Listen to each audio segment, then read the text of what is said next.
In the previous two videos, I illustrated how there is a connection between the manner in which Christopher understands himself and the world around him on the one hand, and the manner in which he tells his story on the other.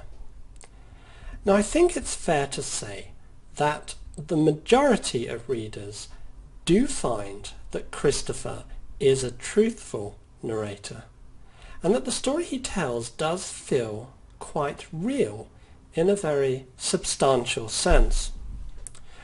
Nonetheless, we should not forget that this is literature, and above all, we should not forget that Christopher is the first person narrator.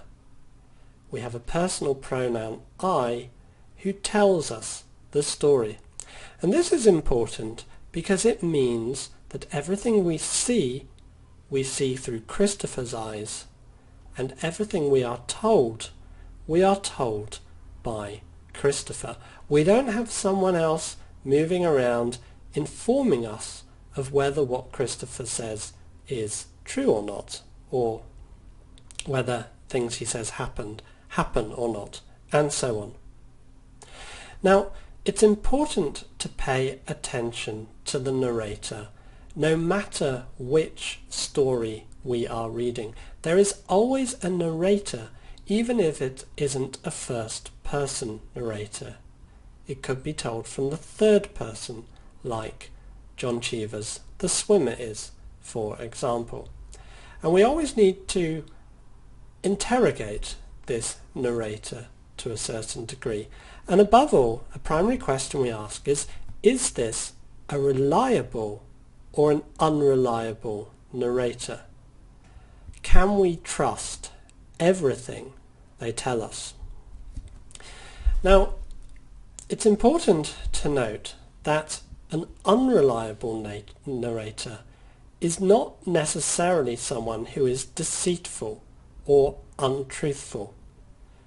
Unreliable narrators can tell the truth, but a narrator is only reliable if we pretty much rely upon everything they tell us, and we rely upon their interpretation of those kinds of things. And Christopher is an interesting example, because Christopher, as you can see on the screen now, says that he wants what he writes about to be real, and he asserts that everything I have written here is true.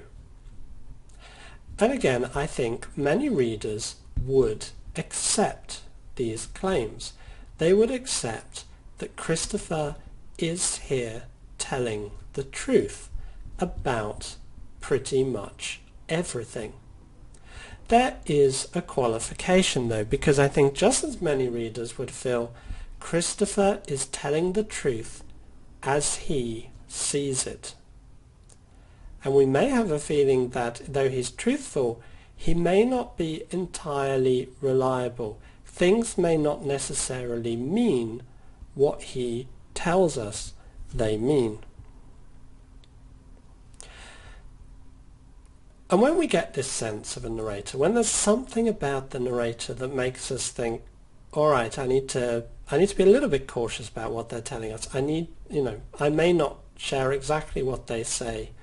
I may feel that there's another story going on here, another set of interpretations. One should ask, how does the book enable us to acquire these alternative perspectives on what's happening? And I think, again, The Curious Incident is a very good example of a book that does precisely this. And I think it does this in a number of ways. One, of course, is that Christopher isn't just any old narrator. His personality is present throughout the book. We are very conscious that this is a particular person telling us the story as he sees it. And we're of course always making value judgments about Christopher and about whether we believe that his interpretations are good or authentic or not. But there's something a little bit more distinctive about Christopher as a narrator than that enables us to acquire these alternative perspectives, and this goes back to his belief that language should be understood and used literally. He doesn't like metaphors, he doesn't like symbolism, he likes language to be literal. And this means that he understands what everyone says literally. And it also means that as a narrator, he quotes for us exactly what people say. And that means we get to hear them directly ourselves, not just filtered through Christopher. Christopher will quote something his father says and then offer an interpretation of it. And we can understand what the father is saying in quite a different way. And actually this is where Christopher says that this is a book without jokes. It's actually a book that's got a lot of jokes in, and it's a very funny book. It's just that Christopher, the narrator, is not entirely aware of this. And that's because, of course, he's not entirely in control of other people's language, or indeed of language as a whole. Now the problem with language for Christopher is that it doesn't really obey the rules he sets for it. He wants language to be clear, to be orderly and direct, and to convey information. Now there is of course a scale here. Some sentences do this more than others, but almost all language at some sense, at some level, is metaphorical and or it's unambiguous. It's ambiguous rather. It's not something we can entirely control. And that's why Christopher's rather simple assumption that if you speak in a certain way, then you are telling the truth. If you speak in a clear and direct way, you are always telling the truth. And if you don't do that, you are telling lies, is complicated or questionable, to say the least. To call a metaphor or a myth a lie is a very big claim. Metaphors and myths can tell different kinds of truths, or they can tell us the same truth, but in slightly different ways.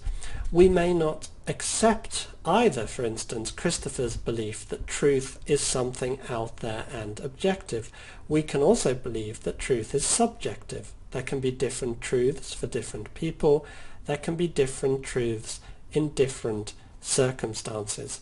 And though Christopher tries to present us with one view of the world and one view of language, because he isn't entirely in control of that language himself, we can see through the cracks, as it were, where the language gives us alternative perspectives.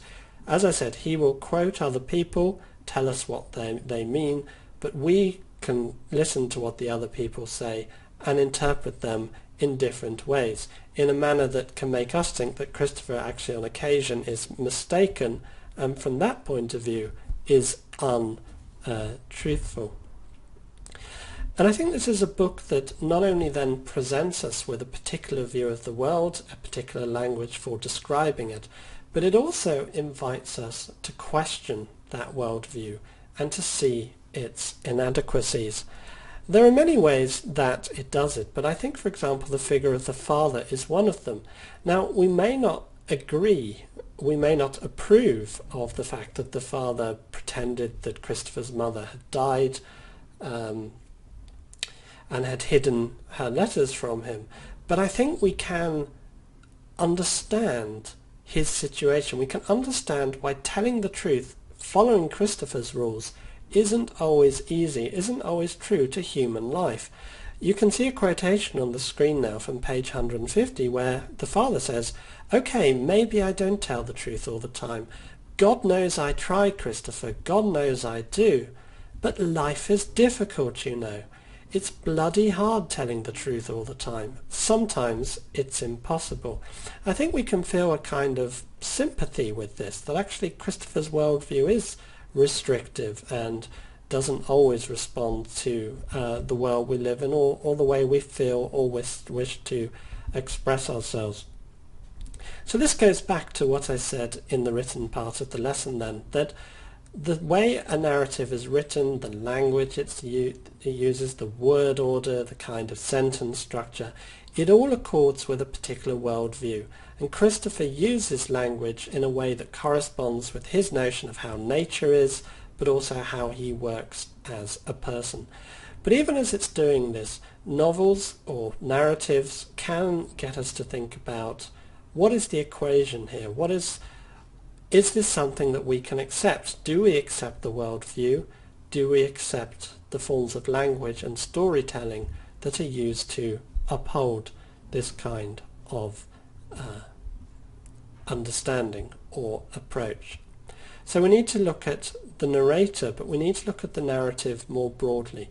Does it always uphold the worldview that it's offering, or does it sometimes question it?